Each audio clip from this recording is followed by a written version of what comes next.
بسم اللہ الرحمن الرحیم الحمد للہ رب العالمین والعاقبۃ للمتقین والصلاة والسلام علی سید الانبیاء والمرسلین سیدنا محمد وعلی آلہ واصحابہ اجمعین اما بعد اعوذ باللہ من الشیطان الرجیم بسم اللہ الرحمن الرحیم فمن اظلم ممن کذب علی اللہ وکذب بالصدق اذ جاءہ الیس فی جہنم مثوی للمتکبرین صدق اللہ العظیم۔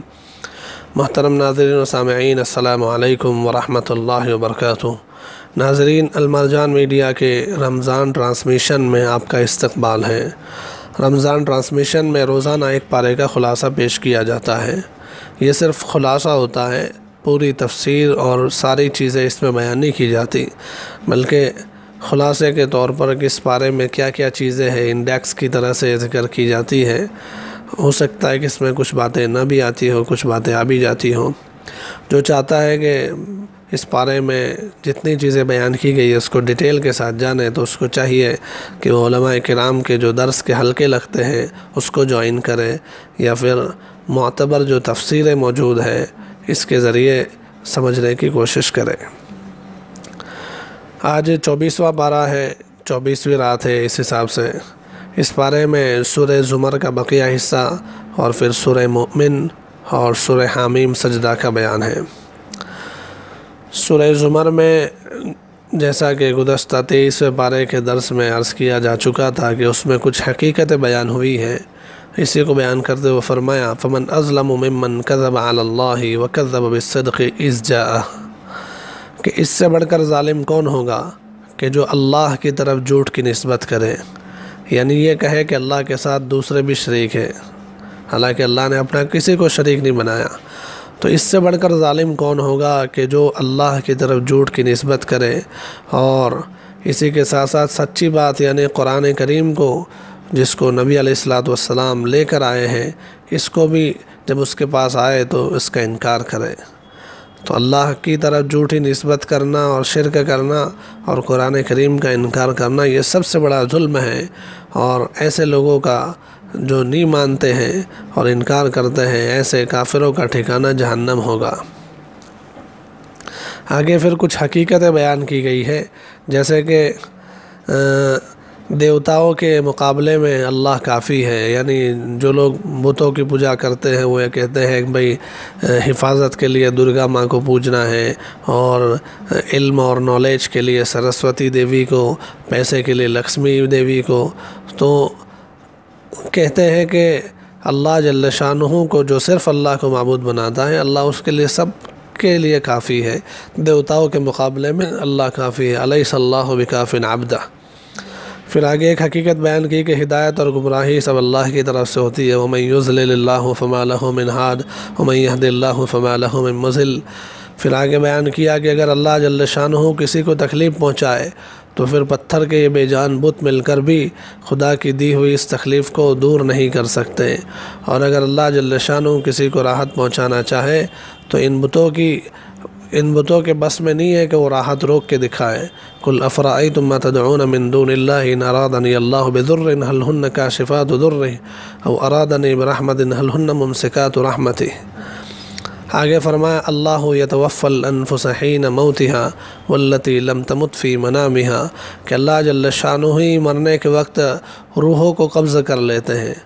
اور جن کی اس وقت موت نہیں ہوتی ان کی بھی سوتے وقت ان کی روح کو بھی اللہ جل شانہ لے لیتے ہیں۔ پھر جس پر موت کا حکم فرماتے ہیں اس کی روح کو جو لی ہوئی ہے تو واپس نہیں کرتے، اپنے پاس ہی رکھتے ہیں، اور جس کو زندگی دینی ہوتی ہے کچھ وقت تک کے لیے تو اس کی روح کو سونے کے بعد لوٹا دیتے ہیں۔ یعنی بندہ جب سو جاتا ہے تو گویا کہ مر ہی گیا ہے، اس لیے کہا گیا کہ النوم اخت الموت، کہ نیند جو ہے یہ موت کی بہن ہے۔ اس لیے تو ہم جب سو کر اٹھتے ہیں تو دعا سکھائی جاتی ہے الحمدللہ الذی احیانا بعد ما اماتنا، کہ اس اللہ کی تعریف ہے کہ جس نے ہمیں موت کے بعد پھر سے زندہ کیا۔ تو یہ موت ہی ہو جاتی ہے، اس لیے روزانہ بندہ سوچے کہ میں مر جاتا ہوں پھر زندہ ہوتا ہوں، مر جاتا ہوں پھر زندہ ہوتا ہوں، تو اسے سنبھلنے کا ایک میسج مل رہا ہوتا ہے۔ پھر آگے قل یا عبادی الذین اسرفوا علی انفسہم لا تقنطوا من رحمت اللہ، کہ نبی جی آپ کہہ دیجئے کہ اے میرے وہ بندو جنہوں نے اپنی ذاتوں پر ظلم کیا گناہ کر کے، تم اللہ کی رحمت سے نا امید نہ ہو۔ اللہ جل شانہ خوب رحمت والے ہیں، اللہ سب کے گناہ معاف فرما دیتے ہیں، اللہ جل شانہ بڑے غفور الرحیم ہے۔ وَأَنِيبُوا إِلَىٰ رَبِّكُمْ وَأَسْلِمُوا لَهُ مِن قَبْلِ،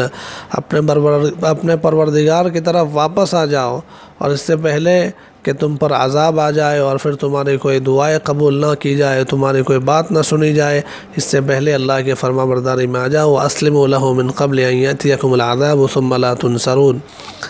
پھر آخری 2 رکوع جو ہے اس صورت کے، اس میں قیامت کیسے آئے گی اور پھر میدان حشر میں کیا احوال ہوں گے، اس کو تفصیل کے ساتھ بیان کیا گیا ہے۔ پھر سورہ مؤمن شروع ہوتی ہے، یہ بھی مکی صورت ہے، اور مکی صورتوں کی طرح سے اس میں بھی توحید اور آخرت کو ثابت کیا گیا ہے، کفر کے برے انجام سے بھی باخبر کیا گیا ہے کہ جو لوگ نہیں مانتے ان کا انجام کیا ہونے والا ہے۔ بعض انبیاء علیہ السلام کے واقعات بھی ذکر کیے گئے ہیں۔ ان واقعات میں حضرت موسیٰ علیہ نبینا علیہ السلام کا واقعہ ذکر کرتے ہوئے اس میں اس صورت کی آیت نمبر 28 سے لے کر 35-36 تک آیتوں میں فرعون کی قوم کے، یعنی جو فرعون کے قوم میں سے تھا، بنی اسرائیل میں سے نہیں تھا، ایک ایسا نوجوان جو حضرت موسیٰ علیہ نبینا علیہ السلام پر چھپکے سے ایمان لے آیا تھا، لیکن اپنا ایمان چھپاتا پھرتا تھا۔ پھر جب فرعون کا ظلم بڑا موسیٰ علیہ السلام پر اور ان کے ساتھیوں پر، تو اس سے رہا نہ گیا اور اس نے کھلم کھلا فرعون کے دربار میں ایک ایمانی زبردست تقریر کی۔ اس تقریر کو اللہ جل شانہ نے یہاں ذکر کیا ہے، تو اس مرد مومن اور اس جوان مومن کی نسبت سے اس پوری صورت کا نام سورہ مؤمن رکھا گیا ہے۔ اس صورت کے شروع میں اللہ تعالیٰ کی صفات بیان ہوئی، فرمایا تنزیل الکتاب من اللہ العزیز العلیم،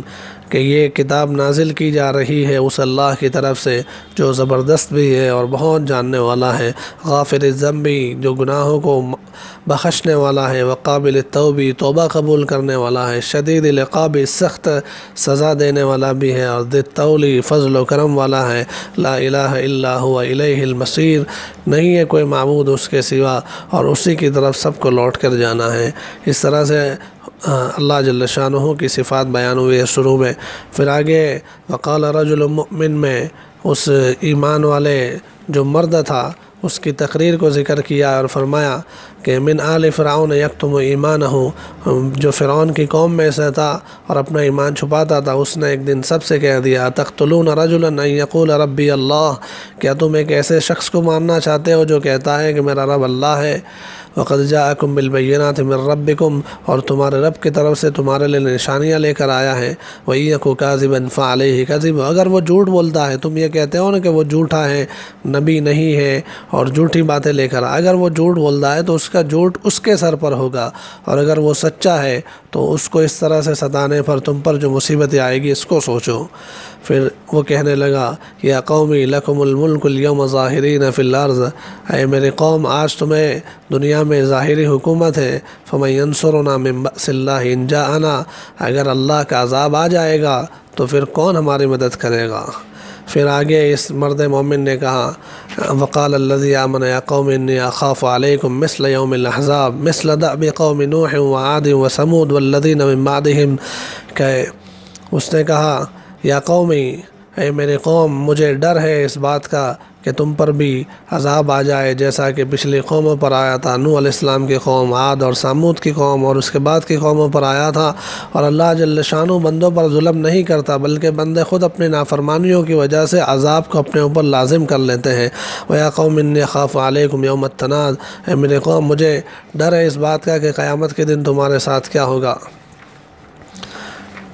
اس طرح سے اس کی تقریر ذکر کی گئی ہے۔ آگے بھی یا قوم انما هذه الحیات الدنیا متاع، کہ اے میری قوم، کہ یہ دنیاوی زندگی تو صرف چند دنوں کی گزارنے کا ایک سامان ہے، وَإِنَّ الْآخِرَةَ هِيَ دَارُ الْقَرَارِ، اور آخرت کی جو زندگی وہ ہمیشہ رہنے کی زندگی ہے۔ اور وَيَا قَوْمِ مَا لِي أَدْعُوكُمْ إِلَى النَّجَاةِ وَتَدْعُونَنِي إِلَى النَّارِ، اے میری قوم، مجھے کیا ہو گیا ہے کہ میں تمہیں نجات اور بچاؤ کی طرف بلاتا ہوں اور تم مجھے جہنم کی طرف بلاتے ہو۔ اور پھر اسی طرح سے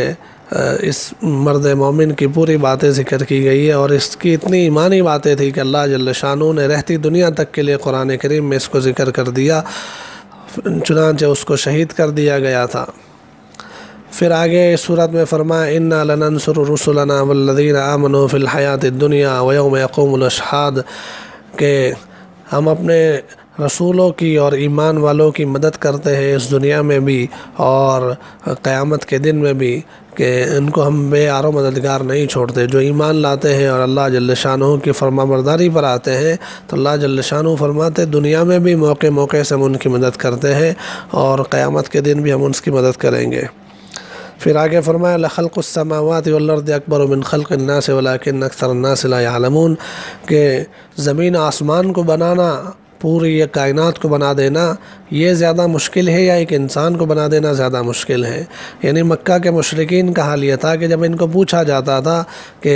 وَلَئِن سَأَلْتَهُم مَّن خَلَقَ السَّمَاوَاتِ وَالْأَرْضَ لَيَقُولُنَّ اللَّهُ، کہ زمین و آسمان کس نے بنایا؟ تو وہ کہتے تھے اللہ نے بنایا۔ اور یہ سب نظام کون چلاتا ہے؟ تو کہتا تھا اللہ چلاتا ہے۔ اور ان کو کہا جاتا تھا کہ مرنے کے بعد اللہ تمہیں پھر سے زندہ کرے گا، تو یہ کیسے ہو سکتا ہے؟ تو اللہ جل شانہ نے فرمایا کہ زمین و آسمان بنانا بڑی بات ہے، یا ایک انسان کو پھر سے پیدا کرنا یہ بڑی بات ہے، لیکن کیوں یہ لوگ جانتے اور سمجھتے نہیں ہیں۔ پھر آگے فرمایا وما یستوی الاعمی والبصیر ولا الظلمات وما یستوی الاعمی والبصیر، اندھا اور دیکھنے والا کیا کبھی برابر ہو سکتا ہے؟ اسی طرح سے والذین آمنوا وعملوا الصالحات ولا المسیء، جو ایمان کے ساتھ نیک عمل کرتے ہیں وہ اور جو گناہوں کے اندر اور بدکاریوں کے اندر رہتے ہیں وہ دونوں برابر ہو سکتے ہیں۔ یعنی کوئی یہ سمجھے کہ دنیاوی زندگی ہے جو چاہے کر لو اور پھر کل دیکھا جائے گا، کل کوئی برابر نہیں ہوگا۔ جن لوگوں نے برے اعمال کیے ہیں اور گناہ کیے ہیں ان کی حالت کل کے دن بہت خراب ہو جائے گی۔ پھر آگے فرمایا وقال ربکم ادعونی استجب لکم ان الذین یستکبرون عن عبادتی سیدخلون جہنم داخرین، تمہارے رب نے یہ حکم دیا ہے کہ ادعونی استجب لکم، تم مجھ سے دعا مانگا کرو میں تمہاری دعائیں قبول کروں گا۔ دیکھیے دعا مانگنے کی کتنی تاکید کی گئی ہے کہ اپنے ہر چھوٹے بڑے مسئلے میں اللہ جل شانہ سے مانگو، اللہ قبول کرنے والا ہے۔ اور آگے اتنی سختی سے بات کہی گئی کہ جو لوگ دعا مانگنے میں تکبر کرتے اور نہیں مانگتے، دعا مانگنے میں سستیاں کرتے ہیں، سیدخلون جہنم داخرین، اللہ جل شانہ فرماتے ہیں کہ یہ لوگ جہنم میں داخل ہو جائیں گے۔ پھر آگے صورت کے اخیر تک اللہ تعالیٰ کی قدرت اور اللہ کی پیدا کی ہوئی نعمتوں کے عجیب و غریب انداز میں ذکر کیا گیا ہے، جو آگے پچھلی کچھ صورتوں میں بھی ذکر کیا گیا تھا۔ اخیر میں اس صورت میں فرمایا فلما جاءتهم رسلهم بالبینات فرحوا بما عندهم من العلم، کہ جب ان کے پاس رسول جو ہے کھلی نشانیاں لے کر آئے تو پھر بھی یہ لوگ اپنے علم پر اتراتے رہے، چنانچہ نتیجے کے اعتبار سے وحاق بہم ما کانوا بہ یستہزئون، ان پر وہ عذاب آ گیا جس کی یہ مذاق اڑایا کرتے تھے۔ فلما رأوا بأسنا، جب عذاب کو دیکھا دور سے آتا ہوا، قالوا آمنا باللہ وحدہ، تو کہنے لگے کہ ہم اس ایک اللہ پر ایمان لاتے ہیں اور باقی تمام جس کا ہم شرک کرتے تھے ان تمام کا ہم انکار کرتے ہیں۔ فلم یک ینفعہم ایمانہم لما رأوا بأسنا،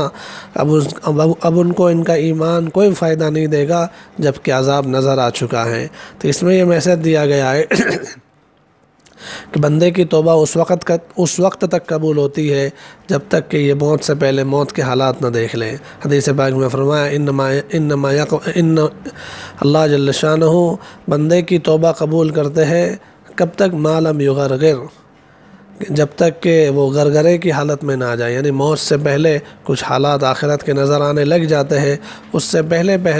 اگر یہ توبہ کر لیتا ہے تو توبہ قبول ہوتی ہے، ورنہ عذاب کو دیکھ کر تو فرعون نے بھی کلمہ پڑھ لیا تھا لیکن اس کا کلمہ قابل قبول نہیں ہوا۔ پھر آگے سورہ حامیم سجدہ شروع ہوتی ہے، اس میں بھی ایک آیت سجدے کی ہے، اس کے حوالے سے سورت کا نام حامیم سجدہ رکھا گیا ہے۔ اس میں فرمایا تنزیل من الرحمن الرحیم، کہ یہ اللہ جل شانہ کی طرف سے قرآن اتارا جا رہا ہے جو رحمان بھی ہے رحیم بھی ہے۔ کتاب فصلت آیاتہ،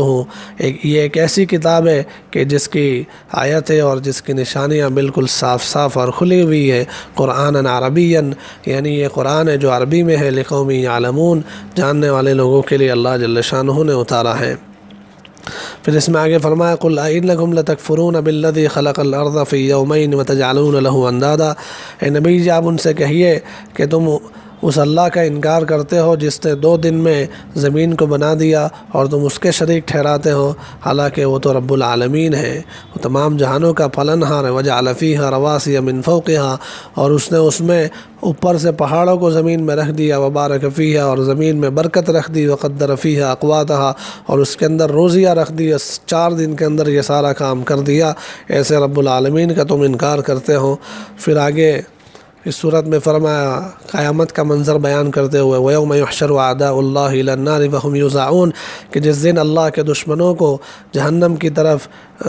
ہنکارا جائے گا، کھینچ کر لے جایا جائے گا، تو پھر ان کو سب کو ایک گروہ بنانے کے لیے روک دیا جائے گا کہ بھئی سب رک جاؤ، پہلے سارے گنہگار آ جائے، پھر سب کا ٹولہ بنا کر لے جائے گا۔ حتیٰ اذا ما جاؤوها شہد علیہم سمعہم وابصارہم وجلودہم بما كانوا یعملون، یہاں تک کہ جب یہ لوگ آ جائیں گے تو پھر ان کے اوپر خود ان کے جسم کے جو اعضاء ہے، ان کے پارٹس آف باڈی ہے، یہ ان کے خلاف گواہی دیں گے، ان کے کان، ان کی آنکھیں، ان کی چمڑیاں ان کے خلاف گواہی دے گی کہ یہ لوگ یہ کام کیا کرتے تھے۔ وقالوا لجلودہم لم شہدتم علینا، یہ اپنے جسم کے اعضاء سے کہیں گے کہ تم ہمارے خلاف کیوں گواہی دیتے ہو؟ تو یہ جسم کے اعضاء، ہاتھ، پیر اور پورا جسم بول اٹھے گا انطقنا اللہ الذی انطق کل شیء وہو خلقکم اول مرہ والیہ ترجعون، آج ہمیں اس اللہ نے بولنے کی طاقت دی ہے جس نے ہر ایک کو بولنے کی طاقت دی تھی، اور اسی نے تمہیں پیدا کیا تھا پہلی مرتبہ بھی، اور تم اسی کی طرف لوٹ کر جاؤ گے۔ پھر آگے ان الذین قالوا ربنا اللہ ثم استقاموا تتنزل علیہم الملائکۃ الا تخافوا، اس میں فرمایا کہ جو لوگ ایمان کے ساتھ نیک اعمال پر جمے رہتے ہیں، استقامت کے ساتھ نیک اعمال کرتے رہتے ہیں، اللہ جل شانہ فرشتے ان کی مدد کے لیے بھیجتے ہیں، اور فرشتے ان کے پاس اترتے ہیں، ان کی موت کے وقت بھی اترتے ہیں، اور ان کی زندگی میں بھی اترتے ہیں، اور قیامت کے دن بھی فرشتے ان کے ساتھ رہیں گے۔ نحن اولیاؤکم فی الحیات الدنیا وفی الآخرہ، فرشتے کہتے ہیں کہ ہم تمہارے دوست ہیں اس دنیاوی زندگی میں بھی، اور آخرت میں بھی ہم تمہارے دوست رہیں گے۔ وَلَكُمْ فِيهَا مَا تَشْتَهِي أَنفُسُكُمْ وَلَكُمْ فِيهَا مَا تَدَّعُونَ، اور یہاں جنت میں تمہارے لیے وہ ساری چیزیں جو تمہارا جی چاہے گا اور جو تم پکارو گے ساری چیزیں ملے گی، یہ اللہ کی طرف سے تمہارے لیے مہمانی ہے۔ آگے فرمایا وَمَنْ أَحْسَنُ قَوْلًا مِّمَّنْ دَعَا إِلَى اللَّهِ وَعَمِلَ صَالِحًا، اس سے بڑھ کر اچھی بات کس کی ہو سکتی ہے کہ جو لوگوں کو اللہ کی طرف بلائے اور نیک عمل کرے، یعنی خود بھی نیک عمل کرنا اور لوگوں کو نیک اعمال کی طرف اللہ کی طرف بلانا، یہ سب سے اچھا مشغلہ، سب سے اچھا پروفیشن اور سب سے اچھی بات ہو سکتی ہے۔ پھر آگے فرمایا وَلَا تَسْتَوِي الْحَسَنَةُ وَلَا السَّيِّئَةُ، نیکی اور برائی برابر نہیں ہو سکتی۔ ادفع بالتی ہی احسن، کوئی تمہارے ساتھ برائی کر رہا ہے تو اچھائی کے ذریعے سے تم اس کی برائی کو بدلنے کی کوشش کرو۔ جب تم اس کے ساتھ اچھائی کرتے رہو گے تو پھر وہ جو تمہارا دشمن تھا وہ تمہارا دوست بن جائے گا۔ اور پھر اس اخیر میں اس بارے میں فرمایا من عمل صالحا فلنفسی، جو نیک عمل کرتا ہے وہ اپنے لیے کرتا ہے، اور جو برے عمل کرتا ہے، گناہ کرتا ہے، اس کا وبال بھی اس پر رہنے والا ہے۔ وما ربک بظلام للعبید، اللہ جل شانہ بندوں پر ظلم نہیں کرتا، بلکہ بندے خود اپنی حرکتوں کے ذریعے سے اپنے اوپر ظلم یا اپنے اوپر اپنے عمل کے ذریعے سے اجر اور ثواب کو اپنے اوپر لاگو کرتے ہیں۔ اللہ جل شانہ کسی پر ظلم نہیں کرتا۔ تو یہ تھا 24ویں پارے کا خلاصہ۔ اللہ جل شانہ اس میں دی گئی ہدایت پر ہمیں عمل کرنے کی توفیق نصیب فرمائے۔ وآخر دعوانا الحمد للہ رب العالمین۔